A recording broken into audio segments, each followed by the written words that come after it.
unions have paid for the bridge. The bridge was built with organized labor, union labor on both sides of the bridge, including Michiganders. It is important that it continues to move forward and open up on time, and that's my expectation. Governor Gretchen Whitmer is weighing in on President Trump's threat last night to prevent the Gordie Howe Bridge from opening this year. Decision to enter a trade deal with China. And tonight we're learning he made that threat hours after the owner of the nearby Ambassador Bridge met with the Trump administration. According to the New York Times, billionaire Matthew Maroon met with Commerce Secretary Howard Lutnick. The Maroon family has fought the building of the bridge since its initial planning back in 2012. It's not known what role, if any, that meeting played in... Good evening. I'm Sanjay Maru. Thanks for joining us. The opening of the nearly $6.5 billion bridge, funded entirely by Canada, is under threat tonight. Donald Trump declaring on social media he will try to block the opening of the Gordie Howe International Bridge. Crossings. Because what started as a political threat aimed at a bridge quickly spiraled into something far bigger. Allegations of billionaire influence, monopoly protection, and federal power being used to tilt the economic playing field. At the center of the storm sits the Gordie Howe International Bridge, a multi-billion-dollar trade corridor connecting Windsor, Ontario, and Detroit, Michigan.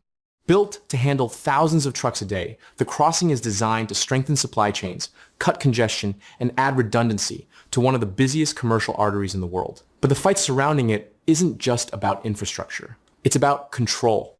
For decades, heavy commercial traffic across the Detroit River has been dominated by a single crossing, the privately owned Ambassador Bridge. That bridge, controlled by a wealthy, Detroit-based family, has effectively functioned as a near monopoly for truck freight moving between the two economies. Every 1/8 wheeler hauling auto parts, machinery, and agricultural goods across this corridor has depended on that privately controlled route, which meant toll revenue, tens of millions annually, flowed through one gatekeeper. The Gordie Howe Bridge changes that equation completely. It introduces publicly governed competition into a corridor that has operated under private dominance for generations.